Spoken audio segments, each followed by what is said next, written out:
दिने भारतर जोग को मातांद अमलर कही उपहास करुवा विश्व एवं जोग दिवस पालन करुछि। जोग को पाश्चात्य सभ्यतार मान्यता मिली लोकप्रियता मिलुछि। पश्चिम संस्कृति जोग जरिया सुंदर स्वास्थ्य लाभ करने आग्रह प्रकाश करुछि। एपटे एक वैकल्पिक उपचार क्षेत्र में भारत आउ पादे आगक आगे।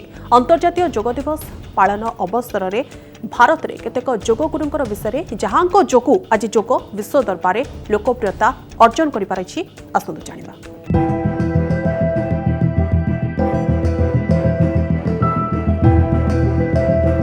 जोग भारतीय स्वास्थ्य विज्ञान रो अभिन्न अंग। जोग उभय मन और शरीर को सुस्थ रखिबा 500 वर्ष पुराना पारंपरिक उपाय। जोगगुरु बाबा रामदेव तांको सामूहिक जोग शिविर जोग को पुणी मुख्य स्रोत को फेराई आनिछि। अंतर्जातीय जोग दिवस अवसर में बाबा रामदेव उत्तराखंड हरिद्वार में जोग शिविर आयोजन करथिले। एही कार्यक्रम में बालक बालिका समेत बहु लोक सामिल होई योगाभ्यास करछन्ति।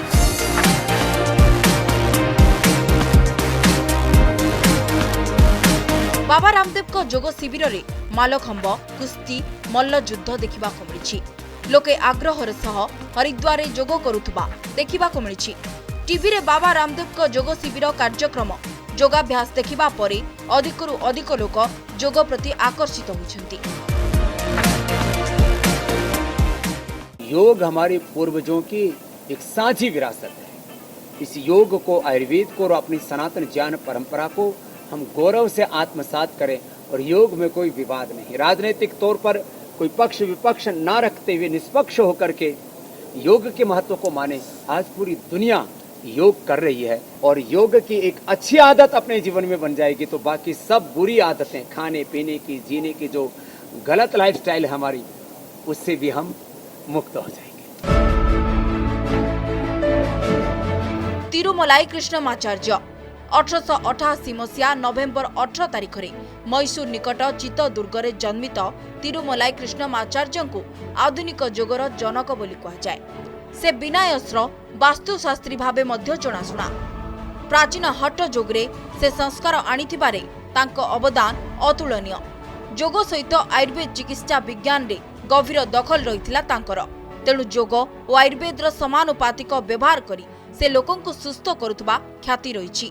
जोगरे तिरुमलाई कृष्णमाचार्य एते निपुण थिले जे से तांकर हृदस्पंदन को नियंत्रण करुथिले बोली कहा जाए। जोग गुरुंको जोग आज जोग विश्वर कोण अनुकोण रे पहुंची पारिछि। जोगर विशेषत्व जानिबा परे आज पाश्चात्य देश जोग करी निजको सुस्थ रखिबाकू उद्यम करुछि।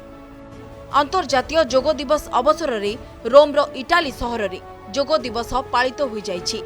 भारतीय राष्ट्रदूत बासभवन आगरे शताधिक रोम नागरिक जोग शिविर रे सामिल होई योगाभ्यास करिसेंति।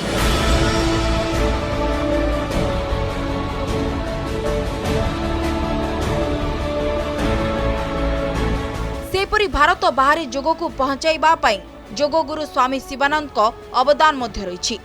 साधु भावे से पेशारे जड़े डाक्तर थिले। निजर हास्य रस पाई लोकप्रिय थिले स्वामी शिवानंद। से त्रिनाथ जोग शिक्षा देउथिले, जा हट जोग, कर्म जोग और मास्टर जोगर मिश्रण। जोगिंग 18टी गुण को नहीं से लिखिथिबा गीत खूब लोकप्रिय होइथिला, जेउथिरे से हास्य रस को शीर्ष रे रखिथिले। विश्व दरबार रे जोग को पहुंचाइबारे तांकर गुरुत्वपूर्ण भूमिका रहिछि। अमेरिकार वाशिंगटन डीसी रे मध्य 7म अंतर्जातीय जोग दिवस पालित होई जाइछि। एही कार्यक्रम रे प्रवासी भारतीयों समेत अमेरिका नागरिक माने सामिल हुई योगाभ्यास करिसेंति। पाश्चात्य देश रे जोग को लोकप्रिय करिबारे तिरुमलाई कृष्णमाचार्य प्रमुख शिष्य बीएसके लायंकर बड़ उद्यम रहिछि। जोग को विदेश रे लोकप्रिय करिबा पछरे तांकर रहिछि महत्वपूर्ण भूमिका। पिलाटी दिनु बीएसके लायंक विभिन्न रोग रे पीड़ित होई दुर्बल होई पड़िथिले। जोग अभ्यास करी सुंदर स्वास्थ्य फेरी पाइथिले। पतंजलि जोगसूत्र को पूर्ण व्याख्या करी लायंकर जोग भावे सारा विश्व को उपहार देथिले। 95 वर्ष बयस रे तांकर देहांत होइथिला। तेबे 95 वर्ष बयस रे मध्य से अध घंटा शीर्षासन करी समस्तंकु चमत्कृत कर देथिले।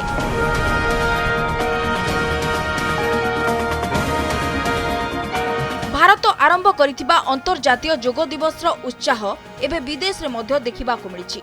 श्रीलंका प्रधानमंत्री अंतर्जातीय योग दिवस अवसर रे योगाभ्यास करिसेंती। योग को लोकप्रिय करिबारे योग गुरु के पटाबी जोयस का अवदान मध्य अतुलनीय। से अष्टांग योग शिक्षा देउथिले। यह प्राची योग करुणटा नामक प्राचीन पाठ उपरे आधारित। एई योग अभ्यास करी बॉलीवुड और हॉलीवुड अभिनेता अभिनेत्री शारीरिक सौंदर्य बढ़ाइछंती। अष्टांग योग अभ्यास करी मैडोना, ग्विनेथ पाल्ट्रो और बॉलीवुड सुंदरी करीना कपूर निज शारीरिक सौष्ठव को आकर्षक करिथिबा चर्चा हुए। सप्तम अंतरराष्ट्रीय योग दिवस अवसर में दक्षिण चीन सागर में नियोजित भारतीय नौसेना आईएनएस ऐरावत रे योगाभ्यास करिसेंती।